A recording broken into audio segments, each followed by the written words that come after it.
ಓಂ ಶಾಂತಿ. ಮುರಳಿ ದಿನಾಂಕ 22/2/2019. ಶಿವ್ ಭಗವಾನ್ ವಾಚ್. ಮಧುರ ಮಕ್ಕಳೇ, ಸದಾ ನೆನಪಿಟ್ಟುಕೊಳ್ಳಿ, ನಾವು ಬ್ರಾಹ್ಮಣರು ಜುಟ್ಟಿಗೆ ಸಮಾನ ಆಗಿದ್ದೇವೆ.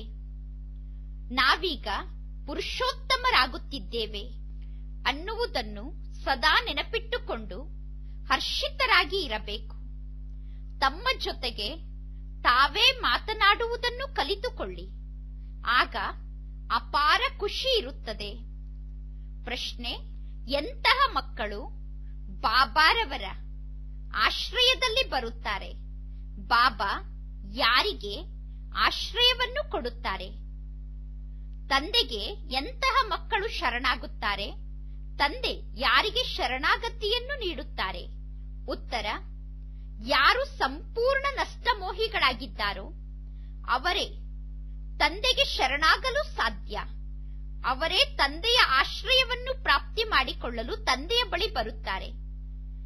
ಯಾರ ಬುದ್ಧಿಯೋಗ ಎಲ್ಲಾ ಕಡೆಯಿಂದ ಕಟ್ಟಾಗಿದೆಯೋ, ಯಾರಿಗೆ ಮಿತ್ರ ಸಂಬಂಧಿಗಳ ಬಗ್ಗೆ ಸ್ವಲ್ಪವೂ ಆಸಕ್ತಿ ಇಲ್ಲವೋ ಅಂತವರು ತಂದೆಯಿಂದ ಆಶ್ರಯವನ್ನು ಪಡೆದುಕೊಳ್ಳಲು ಸಾಧ್ಯ. ಬುದ್ಧಿಯಲ್ಲಿ ಸದಾ ನೆನಪಿರಬೇಕು, ನನ್ನವರು ಒಬ್ಬ ಶಿವ ತಂದೆ ಬಿಟ್ಟರೆ ನನಗೆ ಬೇರೆ ಯಾರೂ ಇಲ್ಲ. ಇಂತಹ ಮಕ್ಕಳೇ ಸೇವೆಯನ್ನು ಮಾಡಲು ಸಾಧ್ಯ. ತಂದೆ ಇಂತಹ ಮಕ್ಕಳಿಗೆ ಆಶ್ರಯವನ್ನು ನೀಡುತ್ತಾರೆ. ಓಂ ಶಾಂತಿ. ಪರಮಾತ್ಮ ತಂದೆ ಆತ್ಮಿಕ ತಂದೆ ಆಗಿದ್ದಾರೆ, ಆತ್ಮಿಕ ಶಿಕ್ಷಕ ಆಗಿದ್ದಾರೆ ಮತ್ತು ಆತ್ಮಿಕ ಗುರು ಆಗಿದ್ದಾರೆ. ಮಕ್ಕಳು ಈ ಮಾತನ್ನು ಚೆನ್ನಾಗಿ ತಿಳಿದುಕೊಂಡಿದ್ದೀರಾ? ಜಗತ್ತಿನವರು ಈ ಮಾತನ್ನು ತಿಳಿದುಕೊಂಡಿಲ್ಲ. ಸನ್ಯಾಸಿಗಳು ಹೇಳಿಕೊಳ್ಳುತ್ತಾರೆ, ನನ್ನಲ್ಲೇ ಶಿವ ಇದ್ದಾರೆ, ನಾನೇ ಶಿವೋಹಂ ಎಂದು ಹೇಳುತ್ತಾರೆ. ಆದರೆ ಸನ್ಯಾಸಿಗಳು ಎಂದೂ ಕೂಡ ನಾನು ನಿಮ್ಮ ತಂದೆ, ನಾನು ನಿಮ್ಮ ಶಿಕ್ಷಕ, ನಾನು ನಿಮ್ಮ ಗುರು ಎಂದು ಹೇಳಲು ಸಾಧ್ಯ ಇಲ್ಲ. ಅವರು ಕೇವಲ ಶಿವೋಹಂ ತತತ್ವಂ, ನಾನೇ ಶಿವ ಎಂದು ಹೇಳುತ್ತಾರೆ.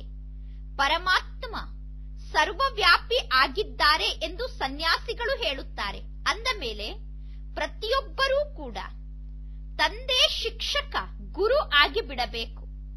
ಈ ಮಾತನ್ನು ಯಾರೂ ಕೂಡ ತಿಳಿದುಕೊಂಡಿಲ್ಲ. ಮನುಷ್ಯರು ತಮ್ಮನ್ನು ಭಗವಂತ ಅಥವಾ ಪರಮಾತ್ಮ ಎಂದು ಹೇಳಿಸಿಕೊಳ್ಳುವುದು ಇದು ಸಂಪೂರ್ಣ ತಪ್ಪಾಗಿದೆ. ತಂದೆ ಮಕ್ಕಳಿಗೆ ತಿಳಿಸುತ್ತಿದ್ದಾರೆ. ತಂದೆ ಏನೆಲ್ಲ ಜ್ಞಾನವನ್ನು ಮಕ್ಕಳಿಗೆ ತಿಳಿಸುತ್ತಿದ್ದಾರೋ ಆ ಜ್ಞಾನ ಈಗ ಮಕ್ಕಳ ಬುದ್ಧಿಯಲ್ಲಿ ಧಾರಣೆ ಆಗುತ್ತಾ ಇದೆ ತಾನೆ. ಆ ಶಿಕ್ಷಣದಲ್ಲಿ ಎಷ್ಟೊಂದು ಸಬ್ಜೆಕ್ಟ್ ಇರುತ್ತದೆ. ಈ ರೀತಿ ತಿಳಿದುಕೊಳ್ಳಬೇಡಿ. ಲೌಕಿಕ ಶಿಕ್ಷಣದಲ್ಲಿ ಎಲ್ಲಾ ಸಬ್ಜೆಕ್ಟ್ನಲ್ಲೂ ಕೂಡ ಎಲ್ಲಾ ಮಕ್ಕಳು ಒಂದೇ ರೀತಿ ಓದುತ್ತಾರೆ. ಎಲ್ಲಾ ಸಬ್ಜೆಕ್ಟ್ ಮಕ್ಕಳ ಬುದ್ಧಿಯಲ್ಲಿ ನೆನಪಿನಲ್ಲಿ ಇರುತ್ತದೆ ಎಂದು ತಿಳಿದುಕೊಳ್ಳಬೇಡಿ. ಇಲ್ಲೂ ಕೂಡ ತಂದೆ ಏನನ್ನು ಓದಿಸುತ್ತಿದ್ದಾರೋ ಅದು 1 ಸೆಕೆಂಡ್ನಲ್ಲಿ ಮಕ್ಕಳ ಬುದ್ಧಿಯಲ್ಲಿ ನೆನಪಿಗೆ ಬಂದು ಬಿಡುತ್ತದೆ. ಲೌಕಿಕ ಜಗತ್ತಿನಲ್ಲಿ ಬಹಳಷ್ಟು ಸಬ್ಜೆಕ್ಟ್ ಇದೆ. ಇಲ್ಲಿ ತಂದೆ 1 ಸೆಕೆಂಡಿನ ಪಾಠವನ್ನು ಓದಿಸುತ್ತಿದ್ದಾರೆ. ಸೆಕೆಂಡ್ನಲ್ಲಿ ತಂದೆ ತಿಳಿಸುತ್ತಿರುವ ಜ್ಞಾನ ಮಕ್ಕಳ ಬುದ್ಧಿಯಲ್ಲಿ ನೆನಪಿಗೆ ಬರುತ್ತದೆ. ನೀವೀಗ ರಚಯಿತನ ಬಗ್ಗೆ ಮತ್ತು ರಚನೆಯ ಆದಿ ಮಧ್ಯ ಅಂತ್ಯದ ಬಗ್ಗೆ ಜ್ಞಾನವನ್ನು ತಿಳಿಸುತ್ತೀರಾ? ನೀವೀಗ ತ್ರಿಕಾಲದರ್ಶಿಗಳು ಅಥವಾ ಸ್ವದರ್ಶನ ಚಕ್ರಧಾರಿಗಳಾಗಿದ್ದೀರಾ? ಆ ಲೌಕಿಕ ಶಿಕ್ಷಣದಲ್ಲಿ ಬೇರೆ ಬೇರೆ ವಿಷಯ ಇದೆ, ಬೇರೆ ಬೇರೆ ಸಬ್ಜೆಕ್ಟ್ ಇದೆ. ನೀವೀಗ ಸಿದ್ಧ ಮಾಡಿ ತಿಳಿಸುತ್ತೀರಾ? ಸರ್ವರ ಸದ್ಗತಿದಾತ ಕೇವಲ ಒಬ್ಬ ತಂದೆ ಆಗಿದ್ದಾರೆ. ಸರ್ವ ಆತ್ಮರು ಆ ಒಬ್ಬ ಪರಮಾತ್ಮ ತಂದೆಯನ್ನು ನೆನಪು ಮಾಡುತ್ತಾರೆ. ಆ ಪರಮಾತ್ಮ ತಂದೆಗೆ ಹೇ ಪರಮಾತ್ಮ ತಂದೆ ಎಂದು ಕರೆಯುತ್ತಾರೆ. ಅವಶ್ಯವಾಗಿ ಪರಮಾತ್ಮ ತಂದೆಯಿಂದ ಮಕ್ಕಳಿಗೆ ಆಸ್ತಿ ಸಿಗುತ್ತಾ ಇದೆ. ಆ ಆಸ್ತಿಯನ್ನು ಕಳೆದುಕೊಂಡಾಗ ನೀವು ದುಃಖಿಗಳಾಗುತ್ತೀರಾ? ಇದು ಸುಖ ಮತ್ತು ದುಃಖದ ಆಟ ಆಗಿದೆ. ಈ ಸಮಯದಲ್ಲಿ ಎಲ್ಲರೂ ಪತಿತರು ದುಃಖಿಗಳು ಆಗಿದ್ದಾರೆ. ಪವಿತ್ರರಾದರೆ ಅವಶ್ಯವಾಗಿ ಸುಖ ಪ್ರಾಪ್ತಿಯಾಗುತ್ತದೆ. ಸುಖದ ಜಗತ್ತನ್ನು ತಂದೆ ಸ್ಥಾಪನೆ ಮಾಡುತ್ತಾರೆ. ಈಗ ಮಕ್ಕಳ ಬುದ್ಧಿಯಲ್ಲಿ ಈ ಮಾತು ನೆನಪಿನಲ್ಲಿ ಇರಬೇಕು. ಶಿವತಂದೆ ನಮಗೆ ಜ್ಞಾನವನ್ನು ತಿಳಿಸುತ್ತಿದ್ದಾರೆ. ಜ್ಞಾನದ ಸಾಗರ ಒಬ್ಬ ತಂದೆ ಆಗಿದ್ದಾರೆ. ಆ ತಂದೆ ಸೃಷ್ಟಿಯ ಆದಿ ಮಧ್ಯ ಅಂತ್ಯದ ಜ್ಞಾನವನ್ನು ನಮಗೆ ನೀಡುತ್ತಾರೆ. ಇನ್ನು ಜಗತ್ತಿನಲ್ಲಿ ಯಾವುದೆಲ್ಲ ಧರ್ಮ ಸ್ಥಾಪನೆಗಳು ಆಗುತ್ತದೆಯೋ ಆ ಧರ್ಮವನ್ನು ಸ್ಥಾಪನೆ ಮಾಡಲು ಆ ಧರ್ಮ ಸ್ಥಾಪಕರು ತಮ್ಮ ಸಮಯಕ್ಕೆ ಸರಿಯಾಗಿ ಬರುತ್ತಾರೆ. ಈ ಮಾತುಗಳು ಬೇರೆ ಯಾರ ಬುದ್ಧಿಯಲ್ಲೂ ಇಲ್ಲ. ಈಗ ಮಕ್ಕಳಾದ ನಿಮಗೆ ತಂದೆ ಶಿಕ್ಷಣವನ್ನು ಓದಿಸುತ್ತಿದ್ದಾರೆ. ಮಕ್ಕಳಾದ ನೀವೀಗ ಈ ಶಿಕ್ಷಣವನ್ನು ಬಹಳ ಸಹಜವಾಗಿ ಬುದ್ಧಿಯಲ್ಲಿ ನೆನಪಿನಲ್ಲಿ ಇಟ್ಟುಕೊಳ್ಳಬಹುದು. ಕೇವಲ ಸ್ವಲ್ಪ ವಿಸ್ತಾರವಾಗಿ ತಂದೆ ತಿಳಿಸುತ್ತಾರೆ. ತಂದೆ ಹೇಳುತ್ತಾರೆ, ನನ್ನೊಬ್ಬನನ್ನೇ ನೆನಪು ಮಾಡಿ, ಆಗ ನೀವು ತಮೋ ಪ್ರಧಾನರಿಂದ ಸತೋ ಪ್ರಧಾನ ಆಗುತ್ತೀರಾ. ಯೋಗಕ್ಕೆ ಬಹಳಷ್ಟು ಮಹಿಮೆ ಇದೆ. ಪ್ರಾಚೀನ ಯೋಗದ ಬಗ್ಗೆ ಗಾಯನ ಮಾಡಲಾಗುತ್ತದೆ.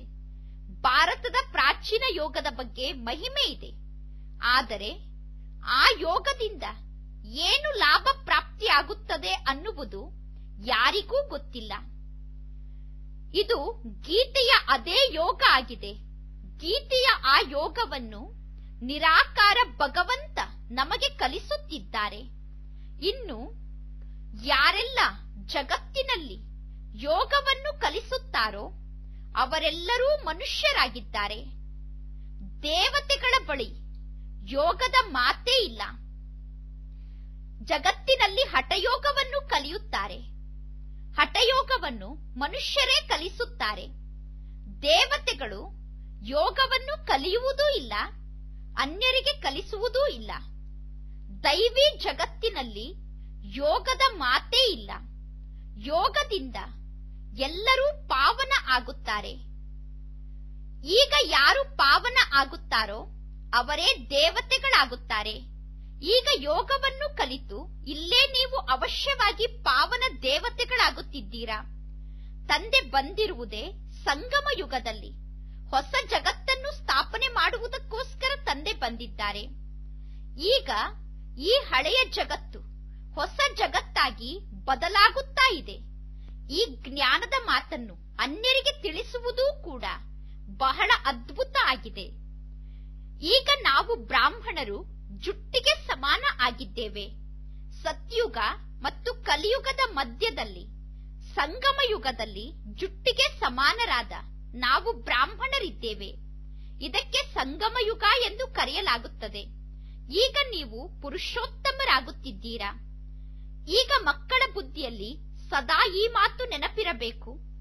ನಾವೀಗ ಪುರುಷೋತ್ತಮರಾಗುತ್ತಿದ್ದೇವೆ ಅಂದ ಮೇಲೆ ನಾವು ಸದಾ ಹರ್ಷಿತ ಮುಖಿಗಳಾಗಿ ಇರಬೇಕು. ನೀವು ಎಷ್ಟು ಸೇವೆ ಮಾಡುತ್ತೀರೋ ಅಷ್ಟು ಹರ್ಷಿತ ಮುಖಿಗಳಾಗಿ ಇರುತ್ತೀರಾ. ಸಂಪಾದನೆ ಮಾಡಿಕೊಳ್ಳಬೇಕು, ಅನ್ಯರಿಗೂ ಸಂಪಾದನೆಯನ್ನು ಮಾಡಿಸಬೇಕು. ಎಷ್ಟು ಪ್ರದರ್ಶನದಲ್ಲಿ ನೀವು ಸೇವೆ ಮಾಡುತ್ತೀರೋ ಅಷ್ಟು ಜ್ಞಾನ ಕೇಳುವವರಿಗೂ ಕೂಡ ನಿಮ್ಮ ಮೂಲಕ ಸುಖ ಸಿಗುತ್ತದೆ. ನೀವೀಗ ನಿಮ್ಮ ಕಲ್ಯಾಣವನ್ನೂ ಮಾಡಿಕೊಳ್ಳಬೇಕು. ಅನ್ಯರ ಕಲ್ಯಾಣ ಕೂಡ ಜ್ಞಾನದಿಂದ ಆಗುತ್ತದೆ. ಜ್ಞಾನವನ್ನು ತಿಳಿಸಿ ಅನ್ಯರ ಕಲ್ಯಾಣ ಮಾಡಬೇಕು. ಸಣ್ಣ ಸೆಂಟರ್ ಆಗಿದ್ದರೂ ಕೂಡ ಅಲ್ಲೂ ಮುಖ್ಯವಾದ 5-6 ಚಿತ್ರ ಅವಶ್ಯವಾಗಿ ಇರಬೇಕು. ಆ ಚಿತ್ರದ ಬಗ್ಗೆ ಜ್ಞಾನವನ್ನು ತಿಳಿಸುವುದು ಬಹಳ ಸಹಜ ಆಗಿದೆ. ಇಡೀ ದಿನ ಸೇವೆ ಮಾಡುತ್ತಲೇ ಇರಬೇಕು. ಸೇವೆಯೇ ಸೇವೆ, ಸೇವೆಯಲ್ಲೇ ಮಗ್ನರಾಗಿರಬೇಕು. ಮಿತ್ರ ಸಂಬಂಧಿಗಳ ಬಗ್ಗೆ ಸ್ವಲ್ಪವೂ ಆಸಕ್ತಿ ಇರಬಾರದು. ಈ ಕಣ್ಣಿನಿಂದ ನೀವು ಏನೆಲ್ಲ ನೋಡುತ್ತಿದ್ದೀರೋ ಅದೆಲ್ಲವೂ ವಿನಾಶ ಆಗಲೇಬೇಕು. ಇನ್ನು ದಿವ್ಯ ದೃಷ್ಟಿಯಿಂದ ಏನನ್ನು ನೋಡುತ್ತಿದ್ದೀರೋ ಈಗ ಆ ಸ್ವರ್ಗದ ಸ್ಥಾಪನೆ ಆಗುತ್ತಾ ಇದೆ. ಈ ರೀತಿ ನಿಮ್ಮ ಜೊತೆ ನೀವೇ ಮಾತನಾಡಿಕೊಳ್ಳಿ. ಆಗ ನೀವು ಜ್ಞಾನದಲ್ಲಿ ಪಕ್ಕ ಆಗುತ್ತೀರಾ. ಬೇಹದ್ದಿನ ತಂದೆಯ ಜೊತೆ ಮಿಲನ ಮಾಡುವಂತಹ ಖುಷಿ ನಿಮಗೆ ಇರಬೇಕು. ಯಾರಾದರೂ ರಾಜನ ಮಕ್ಕಳಾಗಿ ಹುಟ್ಟಿದರೆ ಅವರಿಗೆ ಎಷ್ಟೊಂದು ನಶೆ ಖುಷಿ ಇರುತ್ತದೆ. ಈಗ ಮಕ್ಕಳಾದ ನೀವು ಸ್ವರ್ಗಕ್ಕೆ ಮಾಲೀಕರಾಗುತ್ತಿದ್ದೀರಾ. ಪ್ರತಿಯೊಬ್ಬರೂ ಸ್ವಯಂಗೋಸ್ಕರ ಪರಿಶ್ರಮ ಪಡುತ್ತಿದ್ದೀರಾ.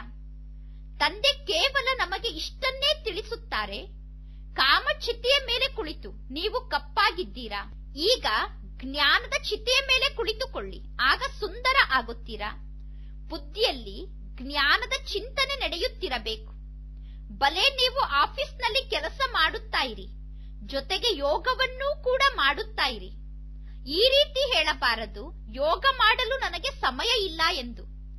ಎಷ್ಟು ಸಮಯ ಸಿಗುತ್ತದೆಯೋ ಅಷ್ಟು ಆತ್ಮಿಕ ಸಂಪಾದನೆಯನ್ನು ಮಾಡಿಕೊಳ್ಳಿ. ಇದು ಬಹಳ ದೊಡ್ಡ ಸಂಪಾದನೆ ಆಗಿದೆ. ಈ ಜ್ಞಾನ ಯೋಗದಿಂದ ಆರೋಗ್ಯ ಮತ್ತು ಸಂಪತ್ತು ಎರಡು ಒಟ್ಟಿಗೆ ಸಿಗುತ್ತದೆ. ಒಂದು ಕತೆ ಕೂಡ ಇದೆ ತಾನೆ, ಅರ್ಜುನ ಮತ್ತು ಏಕಲವ್ಯನ ಕತೆ. ಏಕಲವ್ಯ ಗುರುಕುಲದಲ್ಲಿ ಇರಲಿಲ್ಲ, ಹೊರಗಡೆ ಇದ್ದರೂ ಕೂಡ ಧನುರ್ವಿದ್ಯೆಯಲ್ಲಿ ಅರ್ಜುನನಿಗಿಂತ ಬಹಳಷ್ಟು ಪ್ರವೀಣನಾದ ಎಂದು. ಅದೇ ರೀತಿ ನೀವು ಗೃಹಸ್ಥ ವ್ಯವಹಾರದಲ್ಲಿ ಇದ್ದರೂ ಕೂಡ ಯಾರು ಬಾಬಾರವರ ಮನೆಯಲ್ಲಿ ಇದ್ದಾರೋ ಅವರಿಗಿಂತ ಜ್ಞಾನದಲ್ಲಿ ಏಕಲವ್ಯನಂತೆ ತೀಕ್ಷ್ಣವಾಗಿ ಹೋಗಬಹುದು. ಎಲ್ಲದಕ್ಕೂ ಆಧಾರ ನೆನಪಾಗಿದೆ. ಎಲ್ಲರೂ ಮಧುಬನದಲ್ಲೇ ಬಂದು ಕುಳಿತುಕೊಂಡು ಬಿಟ್ಟರೆ ಸೇವೆ ಹೇಗೆ ವೃದ್ಧಿಯಾಗಲು ಸಾಧ್ಯ? ಬಾಬಾರವರ ಬಳಿ ಬರಬೇಕು, ರಿಫ್ರೆಶ್ ಆಗಿ ಹೋಗಿ ಸೇವೆಯಲ್ಲಿ ತೊಡಗಿಬಿಡಬೇಕು. ಮಕ್ಕಳು ಸೇವೆ ಮಾಡುವ ವಿಚಾರವನ್ನು ಬುದ್ಧಿಯಲ್ಲಿ ಇಟ್ಟುಕೊಳ್ಳಬೇಕು. ಬಾಬಾ ಅಂತೂ ಪ್ರದರ್ಶನದಲ್ಲಿ ಜ್ಞಾನವನ್ನು ತಿಳಿಸಲು ಹೋಗಲು ಸಾಧ್ಯ ಇಲ್ಲ, ಏಕೆಂದರೆ ಬಾಪ್ತಾದ ಇಬ್ಬರು ಒಟ್ಟಿಗೆ ಇದ್ದಾರೆ. ಇನ್ನು ಈ ಬ್ರಹ್ಮಾರವರ ಆತ್ಮ ಕೂಡ ಶಿವತಂದೆಯ ಜೊತೆಗೆ ಇದೇ ಶರೀರದಲ್ಲಿ ಕುಳಿತಿದೆ. ಇವರು ಅದ್ಭುತವಾದಂತಹ ಜೋಡಿಯಾಗಿದ್ದಾರೆ. ಈಗ ಮಕ್ಕಳಾದ ನೀವು ಸೇವೆ ಮಾಡಲು ಹೋಗಬಹುದು. ಬ್ರಹ್ಮ ತಂದೆ ಶಿವತಂದೆ ಪ್ರದರ್ಶನದಲ್ಲಿ ಸೇವೆ ಮಾಡಲು ಹೋಗಲು ಆಗುವುದಿಲ್ಲ. ಮಕ್ಕಳಾದ ನಿಮ್ಮನ್ನು ಬಿಟ್ಟು ಬಾಪ್ ತಾದಾರವರ ಈ ಜೋಡಿಯ ಬಗ್ಗೆ ಬೇರೆ ಯಾರೂ ತಿಳಿದುಕೊಂಡಿಲ್ಲ. ಬ್ರಹ್ಮ ತಂದೆ ಸ್ವಯಂವನ್ನು ಶಿವತಂದೆಯ ಪತ್ನಿ ಎಂದು ತಿಳಿದುಕೊಳ್ಳುತ್ತಾರೆ. ಮತ್ತೆ ಪುನಃ ಬ್ರಹ್ಮ ತಂದೆ ಹೇಳುತ್ತಾರೆ, ಶಿವತಂದೆಗೆ ನಾನೊಬ್ಬನೇ ಕಳೆದು ಹೋಗಿ ಸಿಕ್ಕಂತಹ ಮಗು ಆಗಿದ್ದೇನೆ ಎಂದು. ಲಕ್ಷ್ಮೀ ನಾರಾಯಣರ ಚಿತ್ರವನ್ನು ನೋಡಿ ಬ್ರಹ್ಮ ತಂದೆಗೆ ಬಹಳಷ್ಟು ಖುಷಿಯಾಗುತ್ತದೆ. ಮುಂದಿನ ಜನ್ಮದಲ್ಲಿ ನಾನು ಈ ರೀತಿ ನಾರಾಯಣ ಆಗಿ ಸಿಂಹಾಸನದ ಮೇಲೆ ಕುಳಿತುಕೊಳ್ಳುತ್ತೇನೆ ಅನ್ನುವ ಖುಷಿ ಬ್ರಹ್ಮ ತಂದೆಗೆ ಇದೆ. ನೀವು ಕೂಡ ಈಗ ರಾಜಯೋಗವನ್ನು ಕಲಿಯುತ್ತಿದ್ದೀರಾ. ಗುರಿ ಉದ್ದೇಶ ಸಮ್ಮುಖದಲ್ಲಿ ಇದೆ. ಈ ಬ್ರಹ್ಮ ತಂದೆಗಂತೂ ಖುಷಿ ಇದೆ, ನಾನು ಶಿವತಂದೆಯ ಕಳೆದು ಹೋಗಿ ಸಿಕ್ಕಂತಹ ಮಗು ಆಗಿದ್ದೇನೆ ಎಂದು. ಆದರೂ ಕೂಡ ಶಿವತಂದೆಯ ನೆನಪು ಸದಾ ಕಾಲಕ್ಕೂ ಸ್ಥಿರವಾಗಿ ಇರುವುದಿಲ್ಲ. ಬುದ್ಧಿ ಬೇರೆ ಬೇರೆ ವಿಚಾರಗಳಲ್ಲಿ ಹೋಗುತ್ತಿರುತ್ತದೆ. ಸದಾ ಏಕದಂ ಶಿವತಂದೆಯ ನೆನಪೇ ಬುದ್ಧಿಯಲ್ಲಿ ಸ್ಥಿರವಾಗಿ ಇರಬೇಕು, ಬೇರೆ ವಿಚಾರ ಬರಬಾರದು ಎಂದರೆ ಸಾಧ್ಯ ಇಲ್ಲ. ನಾಟಕದಲ್ಲಿ ಆ ರೀತಿ ಕಾನೂನೇ ಇಲ್ಲ. ಮಾಯೆಯ ಬಿರುಗಾಳಿ ತಂದೆಯನ್ನು ನೆನಪು ಮಾಡಲು ಬಿಡುವುದಿಲ್ಲ. ಬ್ರಹ್ಮ ತಂದೆ ಹೇಳುತ್ತಾರೆ, ನನಗೆ ಗೊತ್ತಿದೆ, ಶಿವತಂದೆಯನ್ನು ನೆನಪು ಮಾಡುವುದು ನನಗೆ ಬಹಳ ಸಹಜ, ಏಕೆಂದರೆ ಶಿವತಂದೆ ನನ್ನ ಶರೀರದಲ್ಲಿ ಪ್ರವೇಶ ಮಾಡಿದ್ದಾರೆ. ನಾನು ಶಿವತಂದೆಯ ನಂಬರ್ 1 ಕಳೆದು ಹೋಗಿ ಸಿಕ್ಕಂತಹ ಮಗು ಆಗಿದ್ದೇನೆ. ಮೊದಲನೇ ನಂಬರ್ನಲ್ಲಿ ನಾನೇ ರಾಜಕುಮಾರ ಆಗುತ್ತೇನೆ ಎಂದು ಬ್ರಹ್ಮ ತಂದೆಗೆ ಗೊತ್ತಿದೆ. ಆದರೂ ಕೂಡ ಶಿವತಂದೆಯ ನೆನಪು ಮರೆತು ಹೋಗುತ್ತದೆ. ಅನೇಕ ಪ್ರಕಾರದ ವಿಚಾರಗಳು ಬರುತ್ತದೆ. ಇದೆಲ್ಲ ಮಾಯೆ ಆಗಿದೆ. ಯಾವಾಗ ಈ ಬ್ರಹ್ಮ ತಂದೆಗೆ ಈ ರೀತಿ ಎಲ್ಲಾ ಮಾತಿನ ಅನುಭವ ಆಗುತ್ತದೆಯೋ ಆಗ ಬ್ರಹ್ಮ ತಂದೆ ಮಕ್ಕಳಿಗೆ ತಿಳಿಸಲು ಸಾಧ್ಯ. ಯಾವಾಗ ಈ ಎಲ್ಲಾ ವಿಚಾರಗಳು ಬರುವುದು ಸ್ಟಾಪ್ ಆಗಿ ಬಿಡುತ್ತದೆಯೋ ಆಗ ಕರ್ಮಾತೀತ ಸ್ಥಿತಿಯನ್ನು ತಲುಪುತ್ತೀರಾ. ಆತ್ಮ ಯಾವಾಗ ಸಂಪೂರ್ಣ ಆಗುತ್ತದೆಯೋ ಆಗ ಆತ್ಮ ಈ ಶರೀರದಲ್ಲಿ ಇರಲು ಸಾಧ್ಯ ಇಲ್ಲ. ಶಿವತಂದೆ ಅಂತೂ ಸದಾ ಕಾಲಕ್ಕೂ ಪರಮ ಪವಿತ್ರ ಆಗಿದ್ದಾರೆ. ಪತಿತ ಜಗತ್ತು ಮತ್ತು ಪತಿತ ಶರೀರದಲ್ಲಿ ಬಂದು ಪಾವನರನ್ನಾಗಿ ಮಾಡುವಂತಹ ಪಾತ್ರ ಶಿವತಂದೆಯ ಪಾತ್ರ ಆಗಿದೆ. ಈ ನಾಟಕದಲ್ಲಿ ಶಿವತಂದೆ ಕೂಡ ಬಂಧಿತ ಆಗಿದ್ದಾರೆ. ನೀವು ಪಾವನ ಆದ ನಂತರ ನಿಮಗೆ ಪಾತ್ರ ಮಾಡಲು ಹೊಸ ಶರೀರ ಕೂಡ ಬೇಕು. ಶಿವತಂದೆಗಂತೂ ತಮ್ಮದೇ ಆದ ಶರೀರ ಇಲ್ಲ. ಇನ್ನು ಈ ತನುವಿನಲ್ಲಿ ಈ ಬ್ರಹ್ಮನ ಆತ್ಮಕ್ಕೆ ಮಹತ್ವ ಇದೆ. ಇನ್ನು ಶಿವತಂದೆಗೆ ಈ ಶರೀರದಲ್ಲಿ ಏನು ಕೆಲಸ ಇದೆ? ಕೇವಲ ಬ್ರಹ್ಮನ ಶರೀರದಲ್ಲಿ ಬರುತ್ತಾರೆ, ಮುರುಳಿಯನ್ನು ನುಡಿಸಿ ಹೋಗಿ ಬಿಡುತ್ತಾರೆ. ಶಿವತಂದೆ ಸ್ವತಂತ್ರ ಆಗಿದ್ದಾರೆ. ಯಾವಾಗ ಬೇಕಾದರೂ ಆವಾಗ ಎಲ್ಲಿಗೆ ಬೇಕೋ ಅಲ್ಲಿಗೆ ಹೋಗುತ್ತಾರೆ. ಮಕ್ಕಳಿಗೂ ಅನುಭವ ಆಗುತ್ತದೆ, ಶಿವತಂದೆ ಮುರುಳಿಯನ್ನು ನುಡಿಸುತ್ತಿದ್ದಾರೆ. ಮಕ್ಕಳಾದ ನೀವು ತಿಳಿದುಕೊಂಡಿದ್ದೀರಾ, ನಾವು ಶಿವತಂದೆಯ ಸಹಯೋಗದಿಂದ ಈ ಆತ್ಮಿಕ ಸೇವೆಯಲ್ಲಿ ನಿಂತಿದ್ದೇವೆ. ಶಿವತಂದೆಯ ಸಹಯೋಗ ಇರುವ ಕಾರಣ ನಾವು ಈಶ್ವರನ ಸೇವೆಯನ್ನು ಮಾಡುತ್ತಿದ್ದೇವೆ. ತಂದೆ ಹೇಳುತ್ತಾರೆ, ನಾನು ನನ್ನ ಮಧುರ ಮನೆಯನ್ನು ಬಿಟ್ಟು ಇಲ್ಲಿಗೆ ಬಂದಿದ್ದೇನೆ. ಪರಮಧಾಮ ಅಂದರೆ ಅತಿ ದೂರದಲ್ಲಿರುವ ಲೋಕ ಆಗಿದೆ, ಮೂಲವತನ ಆಗಿದೆ. ಇನ್ನು ಸಂಪೂರ್ಣ ಆಟ ಈ ಸೃಷ್ಟಿಯ ಮೇಲೆ ನಡೆಯುತ್ತದೆ. ನಿಮಗೆ ಗೊತ್ತಿದೆ, ಇದು ಅದ್ಭುತವಾದ ಆಟ ಆಗಿದೆ. ಇನ್ನು ಜಗತ್ತಂತೂ ಒಂದೇ ಇದೆ. ಜನ ಚಂದ್ರಲೋಕಕ್ಕೆ ಹೋಗಲು ಪ್ರಯತ್ನ ಪಡುತ್ತಾರೆ. ಇದು ವಿಜ್ಞಾನದ ಶಕ್ತಿಯಾಗಿದೆ. ಶಾಂತಿಯ ಶಕ್ತಿಯಿಂದ ಯಾವಾಗ ನೀವು ವಿಜ್ಞಾನದ ಶಕ್ತಿಯ ಮೇಲೆ ವಿಜಯವನ್ನು ಪಡೆದುಕೊಳ್ಳುತ್ತೀರೋ ಆಗ ವಿಜ್ಞಾನ ಕೂಡ ಸುಖವನ್ನು ನೀಡುವಂತದ್ದಾಗುತ್ತದೆ. ಈಗ ವಿಜ್ಞಾನ ಸುಖವನ್ನೂ ಕೊಡುತ್ತದೆ ಮತ್ತು ದುಃಖವನ್ನೂ ಕೊಡುತ್ತದೆ. ಸತ್ಯುಗದಲ್ಲಂತೂ ಸುಖವೇ ಸುಖ ಇದೆ. ಸತ್ಯುಗದಲ್ಲಿ ದುಃಖದ ಹೆಸರೂ ಕೂಡ ಇಲ್ಲ. ಈ ಮಾತು ಇಡೀ ದಿನ ನಿಮ್ಮ ಬುದ್ಧಿಯಲ್ಲಿ ಇರಬೇಕು. ಬಾಬಾರವರಿಗೆ ಎಷ್ಟೊಂದು ವಿಚಾರ ನಡೆಯುತ್ತಿರುತ್ತದೆ. ಬಂಧನದಲ್ಲಿರುವಂತಹ ಮಕ್ಕಳು ವಿಷಕ್ಕೋಸ್ಕರ ಎಷ್ಟೊಂದು ಪೆಟ್ಟನ್ನು ತಿನ್ನಬೇಕಾಗುತ್ತದೆ. ಕೆಲವರು ಮೋಹಕ್ಕೆ ವಶ ಆಗಿ ಪುನಃ ವಿಕಾರದಲ್ಲಿ ಸಿಕ್ಕಿ ಹಾಕಿಕೊಳ್ಳುತ್ತಾರೆ. ಯಾರಿಗೆ ತಂದೆಯ ಬಗ್ಗೆ ನಿಶ್ಚಯ ಬುದ್ಧಿ ಇದೆಯೋ ಅವರು ತಕ್ಷಣ ಹೇಳುತ್ತಾರೆ, ನಾನು ಅಮೃತವನ್ನು ಕುಡಿಯುತ್ತೇನೆ ಎಂದು. ಇಲ್ಲಿ ಸಂಪೂರ್ಣ ನಷ್ಟಮೋಹಿಗಳಾಗಬೇಕು. ಈ ಹಳೆಯ ಜಗತ್ತಿನಿಂದ ಮನಸ್ಸನ್ನು ದೂರ ಮಾಡಿಕೊಳ್ಳಬೇಕು. ಯಾರು ಈ ರೀತಿ ಸೇವಾದಾರಿ ಮಕ್ಕಳಾಗಿದ್ದಾರೋ ಅವರು ತಂದೆಯ ಮನಸ್ಸನ್ನು ಗೆಲ್ಲುತ್ತಾರೆ. ತಂದೆ ಅವರಿಗೆ ಆಶ್ರಯವನ್ನು ಕೊಡುತ್ತಾರೆ. ಕನ್ಯೆ ಪತಿಯ ಆಶ್ರಯದಲ್ಲಿ ಇರುತ್ತಾರೆ. ಆದರೆ ಪತಿ ವಿಷ ಇಲ್ಲದೆ ಪತ್ನಿಯನ್ನು ಇಟ್ಟುಕೊಳ್ಳುವುದಿಲ್ಲ. ವಿಕಾರಕ್ಕೋಸ್ಕರ ಅವರನ್ನು ಇಟ್ಟುಕೊಳ್ಳುತ್ತಾರೆ. ಯಾವಾಗ ಅಲ್ಲಿ ವಿಷ ಸಿಗುವುದಿಲ್ಲವೋ ಆಗ ಅವರು ತಮ್ಮ ಪತ್ನಿಗೆ ಆಶ್ರಯವನ್ನು ಕೊಡುವುದಿಲ್ಲ. ನಂತರ ಆ ಮಕ್ಕಳು ಬಾಬಾರವರ ಬಳಿ ಬಂದು ಆಶ್ರಯವನ್ನು ಪಡೆದುಕೊಳ್ಳಬೇಕಾಗುತ್ತದೆ. ಆದರೆ ತಂದೆಯ ಬಳಿ ಆಶ್ರಯವನ್ನು ಪಡೆದುಕೊಳ್ಳಲು ಸಂಪೂರ್ಣ ನಷ್ಟಮೋಹಿಗಳಾಗಬೇಕು. ಪತಿಯರ ಪತಿ ಸಿಕ್ಕಿದ್ದಾರೆ. ಈಗ ಪರಮಾತ್ಮ ತಂದೆಯ ಜೊತೆ ನಮ್ಮ ನಿಶ್ಚಿತಾರ್ಥ ಆಗುತ್ತಾ ಇದೆ. ಪತಿಗಳ ಪತಿಯಾದ ಪರಮಾತ್ಮನ ಜೊತೆ ನಾವು ಬುದ್ಧಿಯೋಗದಿಂದ ನಿಶ್ಚಿತಾರ್ಥ ಮಾಡಿಕೊಳ್ಳುತ್ತೇವೆ. ನನ್ನವರಂತೂ ಒಬ್ಬ ಶಿವತಂದೆ ಬಿಟ್ಟರೆ ಬೇರೆ ಯಾರೂ ಇಲ್ಲ. ಹೇಗೆ ಲೌಕಿಕ ಜಗತ್ತಿನಲ್ಲಿ ಕನ್ಯೆಗೆ ಪತಿಯ ಜೊತೆ ಪ್ರೀತಿ ಜೋಡಣೆ ಆಗುತ್ತದೆ, ಇಲ್ಲಿ ಆತ್ಮರಾದ ನಮ್ಮ ಪ್ರೀತಿ ಪರಮಾತ್ಮ ತಂದೆಯ ಜೊತೆ ಜೋಡಣೆ ಆಗಿದೆ. ಆ ಪತಿಯಿಂದ ಲೌಕಿಕ ಜಗತ್ತಿನಲ್ಲಿ ದುಃಖ ಸಿಗುತ್ತದೆ, ಇಲ್ಲಿ ಪರಮಾತ್ಮ ತಂದೆಯಿಂದ ನಿಮಗೆ ಸುಖ ಸಿಗುತ್ತದೆ. ಇದು ಸಂಗಮ ಯುಗ ಆಗಿದೆ. ಈ ಸಂಗಮ ಯುಗದ ಬಗ್ಗೆ ಯಾರಿಗೂ ಗೊತ್ತಿಲ್ಲ. ಈಗ ನಿಮಗೆ ಎಷ್ಟೊಂದು ಖುಷಿ ಇರಬೇಕು. ನಮಗೆ ಅಂಬಿಗ ಅಥವಾ ತೋಟದ ಮಾಲೀಕ ಸಿಕ್ಕಿದ್ದಾರೆ. ತೋಟದ ಮಾಲೀಕ ಆದಂತಹ ಪರಮಾತ್ಮ ತಂದೆ ನಮ್ಮನ್ನು ಹೂದೋಟಕ್ಕೆ ಕರೆದುಕೊಂಡು ಹೋಗುತ್ತಿದ್ದಾರೆ. ಈ ಸಮಯದಲ್ಲಿ ಎಲ್ಲಾ ಮನುಷ್ಯರು ಮುಳ್ಳಿನ ಸಮಾನ ಆಗಿದ್ದಾರೆ. ಎಲ್ಲದಕ್ಕಿಂತ ದೊಡ್ಡ ಮುಳ್ಳು ಅಂದರೆ ಕಾಮ ವಿಕಾರದ ಮುಳ್ಳಾಗಿದೆ. ಮೊದಲು ನೀವು ನಿರ್ವಿಕಾರಿ ಹೂವಾಗಿದ್ದವರು, ನಂತರ ನಿಧಾನವಾಗಿ ಕಲೆಗಳನ್ನು ಕಳೆದುಕೊಂಡು ಈಗ ಸಂಪೂರ್ಣ ಬಹಳ ದೊಡ್ಡ ಮುಳ್ಳಾಗಿ ಬಿಟ್ಟಿದ್ದೀರಾ. ಪರಮಾತ್ಮ ತಂದೆಗೆ ಬಬುಲ್ನಾಥ ಎಂದು ಕರೆಯುತ್ತೇವೆ. ನಿಮಗೆ ಗೊತ್ತಿದೆ, ಶಿವತಂದೆಯ ನಿಜವಾದ ಹೆಸರು ಶಿವ ಎಂದು ಆಗಿದೆ. ಬಬುಲ್ನಾಥ ಎನ್ನುವ ಹೆಸರನ್ನು ಇಟ್ಟಿದ್ದಾರೆ ಏಕೆಂದರೆ ಶಿವತಂದೆ ಮುಳ್ಳನ್ನು ಹೂವನ್ನಾಗಿ ಮಾಡುತ್ತಾರೆ. ಭಕ್ತಿ ಮಾರ್ಗದಲ್ಲಿ ಶಿವತಂದೆಗೆ ಬಹಳಷ್ಟು ಹೆಸರನ್ನು ಇಡುತ್ತಾರೆ.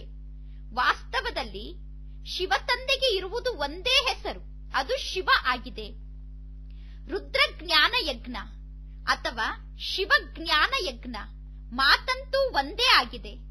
ರುದ್ರ ಯಜ್ಞದಿಂದ ವಿನಾಶದ ಜ್ವಾಲೆ ಪ್ರಜ್ವಲಿತ ಆಯಿತು ಎಂದು ಹೇಳುತ್ತಾರೆ ಮತ್ತು ಶ್ರೀಕೃಷ್ಣಪುರಿ ಅಥವಾ ಆದಿ ಸನಾತನ ದೇವಿ ದೇವತಾ ಧರ್ಮದ ಸ್ಥಾಪನೆ ಆಯಿತು ಎಂದು ಹೇಳುತ್ತಾರೆ. ಈಗ ನೀವು ಈ ಯಜ್ಞದ ಮೂಲಕ ಮನುಷ್ಯರಿಂದ ದೇವತೆ ಆಗುತ್ತಿದ್ದೀರಾ. ಜಗತ್ತಿನಲ್ಲಿ ವಿಚಿತ್ರವಾದ ಚಿತ್ರಗಳನ್ನು ನಿರ್ಮಾಣ ಮಾಡಿದ್ದಾರೆ. ವಿಷ್ಣುವಿನ ನಾಭಿಯಿಂದ ಬ್ರಹ್ಮ ಬಂದರು ಎಂದು ತೋರಿಸುತ್ತಾರೆ. ಈಗ ಈ ಎಲ್ಲಾ ಮಾತನ್ನು ನೀವು ತಿಳಿದುಕೊಂಡಿದ್ದೀರಾ. ಬ್ರಹ್ಮ ಸರಸ್ವತಿಯೇ ನಂತರ ಲಕ್ಷ್ಮೀ ನಾರಾಯಣ ಆಗುತ್ತಾರೆ. ಈಗ ನಿಮಗೆ ನಿಶ್ಚಯ ಇದೆ, ಲಕ್ಷ್ಮೀ ನಾರಾಯಣರೇ 84 ಜನ್ಮವನ್ನು ಪಡೆದುಕೊಂಡು ಪುನಃ ಬ್ರಹ್ಮ ಸರಸ್ವತಿ ಆಗುತ್ತಾರೆ. ಮನುಷ್ಯರು ಇಂತಹ ಮಾತನ್ನು ಕೇಳಿ ಆಶ್ಚರ್ಯ ಪಡುತ್ತಾರೆ. ಅವರಿಗೆ ಖುಷಿ ಕೂಡ ಆಗುತ್ತದೆ. ಆದರೆ ಮಾಯೆ ಏನು ಕಡಿಮೆ ಇಲ್ಲ. ಕಾಮ ಮಹಾಶತ್ರು ಆಗಿದೆ. ಮಾಯೆ ಹೆಸರು ರೂಪದಲ್ಲಿ ಸಿಕ್ಕಿ ಹಾಕಿಕೊಳ್ಳುವಂತೆ ಮಾಡಿ ಕೆಳಗೆ ಬೀಳಿಸಿ ಬಿಡುತ್ತದೆ. ತಂದೆಯನ್ನು ನೆನಪು ಮಾಡಲು ಬಿಡುವುದೇ ಇಲ್ಲ. ಆಗ ಖುಷಿ ಕಡಿಮೆ ಆಗುತ್ತದೆ. ನಾವು ಅನೇಕರಿಗೆ ಜ್ಞಾನವನ್ನು ತಿಳಿಸುತ್ತಿದ್ದೇವೆ ಎಂದು ಖುಷಿ ಪಡಬೇಡಿ. ಮೊದಲು ಸ್ವಯಂ ಅನ್ನು ನೋಡಿಕೊಳ್ಳಿ, ನಾನು ಎಷ್ಟು ಶಿವ ತಂದೆಯನ್ನು ನೆನಪು ಮಾಡುತ್ತೇನೆ ಎಂದು. ರಾತ್ರಿ ತಂದೆಯ ನೆನಪನ್ನು ಮಾಡುತ್ತಾ ನಾನು ಮಲಗುತ್ತೇನೋ ಅಥವಾ ರಾತ್ರಿ ಮಲಗುವಾಗ ತಂದೆಯ ನೆನಪು ಮರೆತು ಹೋಗುತ್ತದೆಯೋ? ಕೆಲವು ಮಕ್ಕಳು ಪಕ್ಕಾ ನಿಯಮ ಉಳ್ಳವರಾಗಿರುತ್ತಾರೆ, ಶಿವ ತಂದೆಯ ನೆನಪಿನಲ್ಲೇ ಮಲಗುತ್ತಾರೆ. ಈಗ ನೀವು ಮಕ್ಕಳು ಬಹಳಷ್ಟು ಅದೃಷ್ಟಶಾಲಿಗಳಾಗಿದ್ದೀರಾ. ಈ ಬ್ರಹ್ಮ ತಂದೆಯ ಮೇಲೆ ಎಷ್ಟೊಂದು ಹೊರೆ ಇದೆ ನೋಡಿ. ಆದರೂ ಕೂಡ ಈ ಬ್ರಹ್ಮ ತಂದೆಯ ಈ ರಥ ಫಿಕ್ಸ್ ಆಗಿದೆ. ಬ್ರಹ್ಮ ತಂದೆಯ ಈ ರಥಕ್ಕೆ ಕನ್ಸೆಷನ್ ಕೂಡ ಸಿಗುತ್ತದೆ. ಬ್ರಹ್ಮ ತಂದೆ ಜ್ಞಾನ ಯೋಗದಲ್ಲೂ ಕೂಡ ಬಹಳಷ್ಟು ತೀಕ್ಷ್ಣ ಇದ್ದಾರೆ. ಇಲ್ಲದಿದ್ದರೆ ಇವರು ನಾರಾಯಣನ ಪದವಿಯನ್ನು ಹೇಗೆ ಪಡೆದುಕೊಳ್ಳಲು ಸಾಧ್ಯ? ಬ್ರಹ್ಮ ತಂದೆಗೆ ಖುಷಿಯಂತೂ ಇದೆ ತಾನೆ, ನಾನೊಬ್ಬನೇ ಶಿವ ತಂದೆಗೆ ಮಗು ಆಗಿದ್ದೇನೆ, ಇನ್ನು ಇಷ್ಟೆಲ್ಲಾ ಮಕ್ಕಳು ನನ್ನ ಮಕ್ಕಳಾಗಿದ್ದಾರೆ ಅನ್ನುವ ನಶೆ ಕೂಡ ಬ್ರಹ್ಮ ತಂದೆಗೆ ಇರುತ್ತದೆ.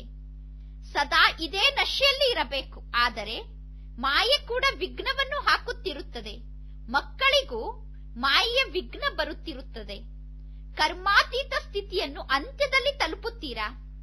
ಈಗ ಬಾಪ್ತಾದ ಇಬ್ಬರೂ ಇಲ್ಲಿ ಒಟ್ಟಿಗೆ ಇದ್ದಾರೆ.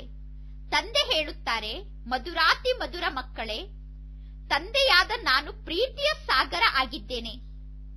ಇನ್ನು ನನ್ನ ಜೊತೆಗೆ ಈ ಬ್ರಹ್ಮ ತಂದೆಯ ಆತ್ಮ ಕೂಡ ಈ ಭ್ರುಕುಟಿಯ ಮಧ್ಯದಲ್ಲಿ ಕುಳಿತಿದೆ. ಇವರೂ ಕೂಡ ಮಕ್ಕಳನ್ನು ಪ್ರೀತಿ ಮಾಡುತ್ತಾರೆ. ಬ್ರಹ್ಮ ತಂದೆ ತಿಳಿದುಕೊಂಡಿದ್ದಾರೆ, ನಾನು ಎಂತಹ ಕರ್ಮವನ್ನು ಮಾಡುತ್ತೇನೋ ನನ್ನನ್ನು ನೋಡಿ ಎಲ್ಲರೂ ಅದೇ ರೀತಿ ಕರ್ಮವನ್ನು ಮಾಡುತ್ತಾರೆ. ಈಗ ಬಹಳಷ್ಟು ಮಧುರರಾಗಿ ಇರಬೇಕು. ಮಕ್ಕಳು ಬಹಳಷ್ಟು ಬುದ್ಧಿವಂತರಾಗಬೇಕು. ಈ ಲಕ್ಷ್ಮೀ ನಾರಾಯಣರನ್ನು ನೋಡಿ ಎಷ್ಟೊಂದು ಬುದ್ಧಿವಂತರಾಗಿದ್ದಾರೆ. ಬುದ್ಧಿವಂತಿಕೆಯಿಂದ ವಿಶ್ವದ ರಾಜ್ಯಭಾಗ್ಯವನ್ನು ಪಡೆದುಕೊಂಡಿದ್ದಾರೆ. ಪ್ರದರ್ಶನದ ಮೂಲಕ ಪ್ರಜೆಗಳನ್ನೂ ಕೂಡ ಬಹಳಷ್ಟು ತಯಾರು ಮಾಡಿಕೊಳ್ಳಬೇಕು. ಪ್ರದರ್ಶನದಿಂದ ಪ್ರಜೆಗಳು ತಯಾರಾಗುತ್ತಾರೆ. ಭಾರತ ಬಹಳ ದೊಡ್ಡ ದೇಶ ಆಗಿದೆ. ಭಾರತದ ಸೇವೆಯನ್ನು ಎಷ್ಟೊಂದು ಮಾಡಬೇಕು. ಬಹಳಷ್ಟು ಸೇವೆ ಇದೆ ಮಾಡಲು. ಒಬ್ಬ ತಂದೆಯ ನೆನಪಿನಲ್ಲಿ ಇದ್ದಾಗ ಮಾತ್ರ ವಿಕರ್ಮ ವಿನಾಶ ಆಗುತ್ತದೆ. ಒಂದನೆಯದಾಗಿ ಸೇವೆ ಮಾಡಬೇಕು. ಎರಡನೆಯದಾಗಿ ತಂದೆಯ ನೆನಪಿನಲ್ಲಿ ಇದ್ದು ವಿಕರ್ಮವನ್ನು ವಿನಾಶ ಮಾಡಿಕೊಳ್ಳಬೇಕು. ಇದೊಂದೇ ಬಹಳ ದೊಡ್ಡ ಚಿಂತೆ ನಮಗೆ ಇರಬೇಕು. ನಾವೀಗ ತಮೋ ಪ್ರಧಾನರಿಂದ ಸತೋ ಪ್ರಧಾನ ಆಗುವುದು ಹೇಗೆ ಅನ್ನುವ ಚಿಂತೆ ಇರಬೇಕು. ಈ ಮಾತಿನಲ್ಲೇ ಪರಿಶ್ರಮ ಇದೆ. ಸೇವೆ ಮಾಡಲು ಬಹಳಷ್ಟು ಅವಕಾಶ ಇದೆ. ಟ್ರೈನ್ನಲ್ಲೂ ಕೂಡ ನೀವು ಬ್ಯಾಡ್ಜ್ ಅನ್ನು ತೆಗೆದುಕೊಂಡು ಸೇವೆ ಮಾಡಬಹುದು. ಬ್ಯಾಡ್ಜ್ನಲ್ಲಿ ಚಿತ್ರವನ್ನು ತೋರಿಸಬೇಕು, ಇವರು ಶಿವತಂದೆ ಆಗಿದ್ದಾರೆ, ಇದು ಶಿವತಂದೆ ನಮಗೆ ನೀಡುತ್ತಿರುವ ಆಸ್ತಿ ಎಂದು. ಅವಶ್ಯವಾಗಿ 5000 ವರ್ಷದ ಮೊದಲು ಕೂಡ ಭಾರತ ಸ್ವರ್ಗ ಆಗಿತ್ತು. ಲಕ್ಷ್ಮೀನಾರಾಯಣರ ರಾಜ್ಯ ಇತ್ತು. ಪುನಃ ಈಗ ಆ ರಾಜ್ಯ ಅವಶ್ಯವಾಗಿ ಸ್ಥಾಪನೆ ಆಗುತ್ತದೆ. ನಾವೀಗ ಶಿವತಂದೆಯನ್ನು ನೆನಪು ಮಾಡಿ ಪಾವನ ಜಗತ್ತಿನ ಮಾಲೀಕರಾಗುತ್ತಿದ್ದೇವೆ. ಟ್ರೈನ್ನಲ್ಲಿ ನೀವು ಬಹಳಷ್ಟು ಸೇವೆಯನ್ನು ಮಾಡಬಹುದು. ಒಂದು ಬೋಗಿಯಲ್ಲಿ ಕುಳಿತು ಸೇವೆಯನ್ನು ಮಾಡಿ ಪುನಃ ಇನ್ನೊಂದು ಬೋಗಿಗೆ ಹೋಗಬೇಕು. ಈ ರೀತಿ ಯಾರು ಸೇವೆ ಮಾಡುತ್ತಾರೋ ಅವರೇ ತಂದೆಯ ಮನಸ್ಸನ್ನು ಗೆಲ್ಲುತ್ತಾರೆ. ಎಲ್ಲರಿಗೂ ಹೇಳಬೇಕು, ನಾವು ನಿಮಗೆ ಖುಷಿಯ ಸಮಾಚಾರವನ್ನು ತಿಳಿಸುತ್ತೇವೆ. ನೀವೇ ಪೂಜ್ಯ ದೇವತೆಗಳಾಗಿದ್ದವರು ಪುನಃ 84 ಜನ್ಮವನ್ನು ಪಡೆದುಕೊಂಡು ನೀವೇ ಪೂಜಾರಿ ಆಗಿದ್ದೀರಾ. ಈಗ ಪುನಃ ಪೂಜ್ಯರಾಗಿ. ಏಣಿಯ ಚಿತ್ರ ಬಹಳ ಚೆನ್ನಾಗಿದೆ. ಏಣಿಯ ಮೂಲಕ ಸತೋ ಪ್ರಧಾನ ಸ್ಥಿತಿ, ರಜೋ ಪ್ರಧಾನ ಸ್ಥಿತಿ ಮತ್ತು ತಮೋ ಸ್ಥಿತಿಯ ಬಗ್ಗೆ ಸಿದ್ಧ ಮಾಡಬೇಕು. ಸ್ಕೂಲ್ನಲ್ಲೂ ಕೂಡ ಕೆಲವರು ಲೇಟ್ ಆಗಿ ಬಂದರೂ ಕೂಡ ಬಹಳಷ್ಟು ಓದಿ ಬೇಗ ಎಲ್ಲರಿಗಿಂತ ಮುಂದೆ ಹೋಗುವ ಆಸಕ್ತಿಯನ್ನು ಇಟ್ಟುಕೊಂಡಿರುತ್ತಾರೆ. ಇಲ್ಲೂ ಕೂಡ ಮಕ್ಕಳಿಗೆ ತಿಳಿಸಲಾಗುತ್ತದೆ, ಯಾರು ಸಮಯವನ್ನು ಇಲ್ಲಿಯವರೆಗೆ ವ್ಯರ್ಥವಾಗಿ ಕಳೆದುಕೊಂಡಿದ್ದೀರೋ ಅವರೂ ಕೂಡ ಈಗ ಚೆನ್ನಾಗಿ ಪುರುಷಾರ್ಥವನ್ನು ಮಾಡಿ ಸೇವೆಯಲ್ಲಿ ತೊಡಗಿ ಮುಂದೆ ಹೋಗಬಹುದು. ಸೇವೆ ಮಾಡಲು ಈಗಲೂ ಕೂಡ ಅವಕಾಶ ಇದೆ. ಸೇವಾದಾರಿ ಮಕ್ಕಳು ಬಹಳಷ್ಟು ಜನ ತಯಾರಾಗಬೇಕು. ಬಾಬಾ ಸೇವೆಗೋಸ್ಕರ ಎಲ್ಲಾದರೂ ಕಳಿಸಲಿ ಹೋಗಲು ರೆಡಿ ಇರಬೇಕು. ಮಂದಿರದಲ್ಲಿ ಬಹಳ ಚೆನ್ನಾಗಿ ಸೇವೆ ನಡೆಯುತ್ತದೆ. ಯಾರು ದೇವತಾ ಧರ್ಮದ ಆತ್ಮರಾಗಿದ್ದಾರೋ ಅವರು ತಕ್ಷಣ ನಿಮ್ಮ ಮಾತನ್ನು ತಿಳಿದುಕೊಳ್ಳುತ್ತಾರೆ. ನೀವು ಗಂಗಾ ಸ್ನಾನ ಮಾಡಲು ಜನ ಏನು ಗಂಗಾ ನದಿಯ ಬಳಿ ಹೋಗಿರುತ್ತಾರೆ, ಅಲ್ಲಿಗೂ ಹೋಗಿ ಜ್ಞಾನವನ್ನು ತಿಳಿಸಿ. ಆಗ ಅವರ ಮನಸ್ಸಿಗೂ ಕೂಡ ಜ್ಞಾನ ನಾಟುತ್ತದೆ. ನೀರಿನ ನದಿಯಲ್ಲಿ ಸ್ನಾನ ಮಾಡುವುದರಿಂದ ಏನೂ ಲಾಭ ಇಲ್ಲ ಎಂದು ಅವರಿಗೆ ಗೊತ್ತಾಗುತ್ತದೆ. ಒಳ್ಳೆಯದು. ಮಧುರಾತಿ ಮಧುರ ಅಗಲಿ ಹೋಗಿ ಮರಳಿ ಸಿಕ್ಕಿರುವ ಮಕ್ಕಳ ಪ್ರತಿ ಮಾತ್ಪಿತಾ ಬಾಪ್ತಾದರವರ ನೆನಪು, ಪ್ರೀತಿ ಹಾಗೂ ಸುಪ್ರಭಾತ. ಆತ್ಮಿಕ ಮಕ್ಕಳಿಗೆ ಆತ್ಮಿಕ ತಂದೆಯ ನಮಸ್ತೆ. ಆತ್ಮಿಕ ತಂದೆಗೆ ಆತ್ಮಿಕ ಮಕ್ಕಳ ನೆನಪು, ಪ್ರೀತಿ ಹಾಗೂ ನಮಸ್ತೆ ನಮಸ್ತೆ ನಮಸ್ತೆ. ಧಾರಣೆಗೋಸ್ಕರ ಮುಖ್ಯ ಸಾರ. ಫಸ್ಟ್ ಪಾಯಿಂಟ್, ಸದಾ ಹರ್ಷಿತರಾಗಿ ಇರುವುದಕ್ಕೋಸ್ಕರ ಆತ್ಮಿಕ ಸೇವೆಯನ್ನು ಮಾಡಬೇಕು. ಸತ್ಯ ಸಂಪಾದನೆಯನ್ನು ಮಾಡಿಕೊಳ್ಳಬೇಕು. ಅನ್ಯರಿಗೂ ಸತ್ಯ ಸಂಪಾದನೆಯನ್ನು ಮಾಡಿಸಬೇಕು. ಸ್ವಯಂನ ಕಲ್ಯಾಣವನ್ನು ಮಾಡಿಕೊಳ್ಳಬೇಕು. ಅನ್ಯರ ಕಲ್ಯಾಣವನ್ನೂ ಮಾಡಬೇಕು. ಟ್ರೈನ್ನಲ್ಲಿ ಬ್ಯಾಡ್ಜ್ನ ಮೂಲಕ ಸೇವೆಯನ್ನು ಮಾಡಬೇಕು. ಸೆಕೆಂಡ್ ಪಾಯಿಂಟ್, ಈ ಹಳೆಯ ಜಗತ್ತಿನಿಂದ ಮನಸ್ಸನ್ನು ದೂರ ಮಾಡಿಕೊಳ್ಳಬೇಕು. ಈ ಹಳೆಯ ಜಗತ್ತಿನ ಬಗ್ಗೆ ಸ್ವಲ್ಪವೂ ಆಸಕ್ತಿ ಇರಬಾರದು. ನಷ್ಟ ಮೋಹಿಗಳಾಗಬೇಕು. ಒಬ್ಬ ತಂದೆಯ ಜೊತೆ ಸತ್ಯ ಪ್ರೀತಿಯನ್ನು ಇಟ್ಟುಕೊಳ್ಳಬೇಕು. ವರದಾನ, ಕರ್ಮ ಮತ್ತು ಯೋಗದ ಬ್ಯಾಲೆನ್ಸ್ನ ಮೂಲಕ, ಕರ್ಮ ಮತ್ತು ಯೋಗದ ಸಮಾನತೆಯ ಮೂಲಕ ಆಶೀರ್ವಾದದ ಅನುಭವವನ್ನು ಮಾಡುವಂತಹ ಕರ್ಮಯೋಗಿ ಆಗಿರಿ. ಕರ್ಮಯೋಗಿ ಅಂದರೆ ಯೋಗಯುಕ್ತರಾಗಿ ಪ್ರತಿಯೊಂದು ಕಾರ್ಯವನ್ನು ಮಾಡುವವರು. ಕರ್ಮಯೋಗಿ ಆತ್ಮರು ಸದಾ ಕರ್ಮ ಮತ್ತು ಯೋಗವನ್ನು ಜೊತೆ ಜೊತೆಗೆ ಮಾಡುತ್ತಾರೆ. ಅಂದರೆ ಕರ್ಮ ಮತ್ತು ಯೋಗದಲ್ಲಿ ಬ್ಯಾಲೆನ್ಸ್ ಅನ್ನು ಇಟ್ಟುಕೊಂಡಿರುತ್ತಾರೆ. ಕರ್ಮ ಮತ್ತು ಯೋಗದಲ್ಲಿ ಸಮಾನತೆ ಇದ್ದಾಗ ಪ್ರತಿಯೊಂದು ಕಾರ್ಯದಲ್ಲೂ ತಂದೆಯ ಮೂಲಕ ಆಶೀರ್ವಾದ ಅಂತೂ ಪ್ರಾಪ್ತಿ ಆಗೇ ಆಗುತ್ತದೆ. ಆದರೆ ನಾವು ಕರ್ಮಯೋಗದ ಬ್ಯಾಲೆನ್ಸ್ ಅನ್ನು ಇಟ್ಟುಕೊಂಡಾಗ ಯಾರೆಲ್ಲ ಆತ್ಮರ ಸಂಬಂಧ ಸಂಪರ್ಕದಲ್ಲಿ ನಾವು ಬರುತ್ತೇವೋ ಆ ಆತ್ಮರಿಂದ ಕೂಡ ನಮಗೆ ಆಶೀರ್ವಾದ ಸಿಗುತ್ತದೆ. ಯಾರಾದರೂ ಒಳ್ಳೆಯ ಕೆಲಸ ಮಾಡಿದಾಗ ಎಲ್ಲರ ಮನಸ್ಸಿನಿಂದ ಅವರ ಬಗ್ಗೆ ಆಶೀರ್ವಾದದ ಮಾತು ಬರುತ್ತದೆ, ಇವರು ತುಂಬಾ ಒಳ್ಳೆಯವರು ಎಂದು. ಎಲ್ಲರೂ ನಿಮ್ಮನ್ನು ನೋಡಿ ಇವರು ಬಹಳ ಒಳ್ಳೆಯವರು ಎಂದು ತಿಳಿದುಕೊಳ್ಳುವುದೇ ನಿಮಗೆ ಅವರ ಮೂಲಕ ಪ್ರಾಪ್ತಿಯಾಗುವ ಆಶೀರ್ವಾದ ಆಗಿದೆ. ಶ್ಲೋಗನ್, ಸೆಕೆಂಡ್ನಲ್ಲಿ ಸಂಕಲ್ಪವನ್ನು ಸ್ಟಾಪ್ ಮಾಡುವಂತಹ ಅಭ್ಯಾಸವೇ ಕರ್ಮಾತೀತ ಸ್ಥಿತಿಯ ಸಮೀಪಕ್ಕೆ ಕರೆದುಕೊಂಡು ಹೋಗುತ್ತದೆ. ಕರ್ಮಾತೀತ ಸ್ಥಿತಿಯನ್ನು ತಲುಪುವುದಕ್ಕೋಸ್ಕರ ಸೆಕೆಂಡ್ನಲ್ಲಿ ವ್ಯರ್ಥ ಫುಲ್ ಸ್ಟಾಪ್ ಅನ್ನು ಇಡುವಂತಹ ಅಭ್ಯಾಸ ಮಾಡಿಕೊಳ್ಳಬೇಕು. ಒಳ್ಳೆಯದು. ಓಂ ಶಾಂತಿ.